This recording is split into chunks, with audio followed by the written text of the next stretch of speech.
Have you ever felt just so completely secure, like so absolutely certain of your position that you completely missed the ground literally crumbling right beneath your feet? Well, that is the illusion of safety.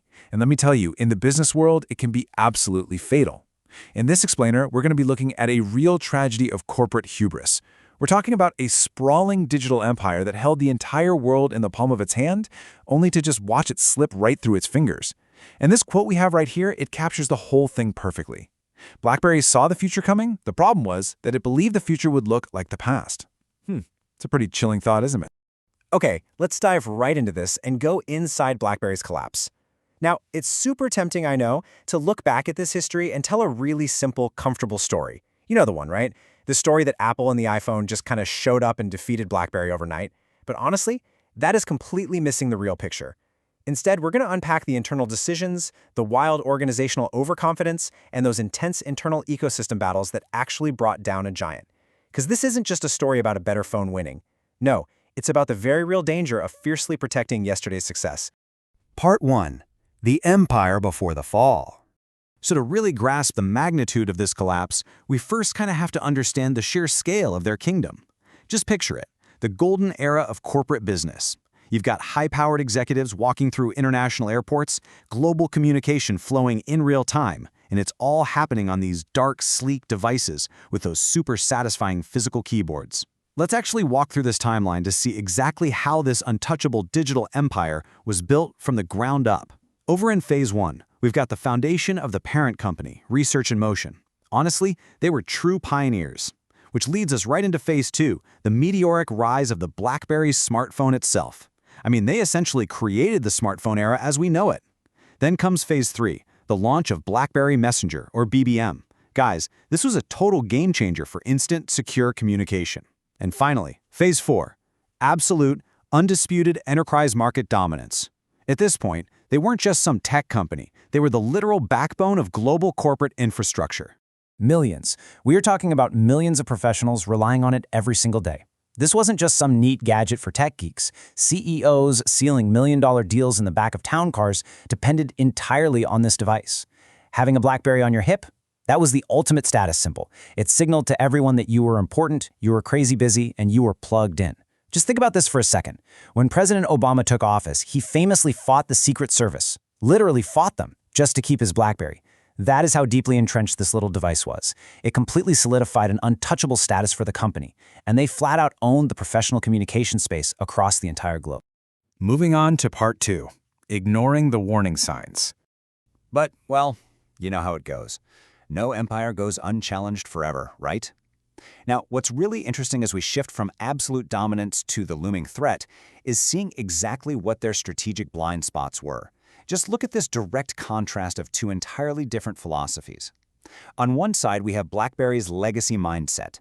Their intense, almost obsessive focus was on the hardware device itself, specifically protecting that iconic physical keyboard and providing top-tier secure email.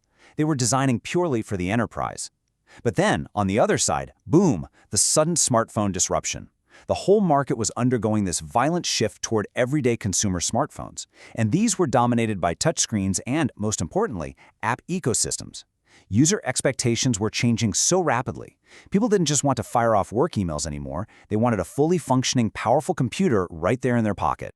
And that brings up a really stark reality: the danger of protecting yesterday's success instead of building tomorrow's platform. Listen, when you have millions of high-paying enterprise clients practically shouting at you that they absolutely love your keyboard, it becomes incredibly difficult to pivot. You get tunnel vision. BlackBerry's intense focus on their past victories, their unshakable belief that the corporate world would literally never abandon physical keys for a smooth piece of glass, it just completely blinded them to the incoming touchscreen revolution. Actually, it's wild. Some executives even initially dismissed the very first iPhone. They called it a fragile toy with terrible battery life that no true professional would ever dream of using. They were playing defense, exactly when they desperately needed to be playing offense. Part 3. The fatal ecosystem decision. Okay, let's move along and see how this builds, because this is where the story shifts from the massive global market straight into the internal struggles, the closed-door offices, the intense strategic panic where the company basically lost the future.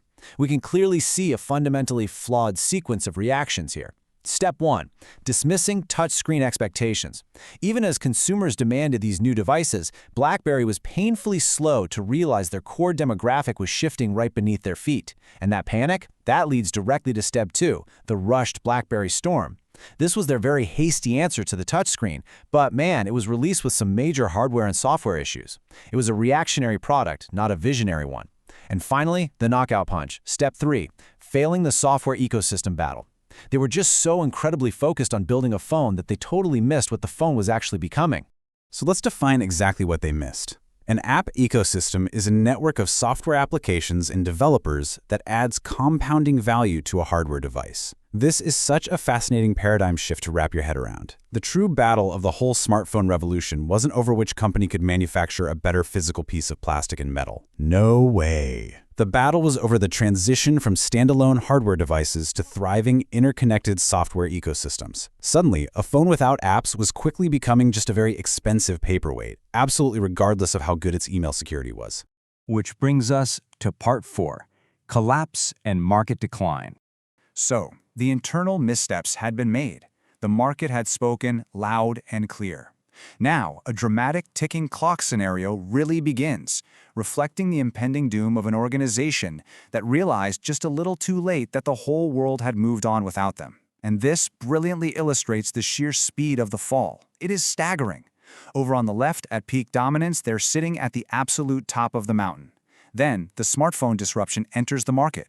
You can see they initially hold their ground for a moment, but the foundation cracks. And finally, the collapse. Just a sharp, devastating market share decline.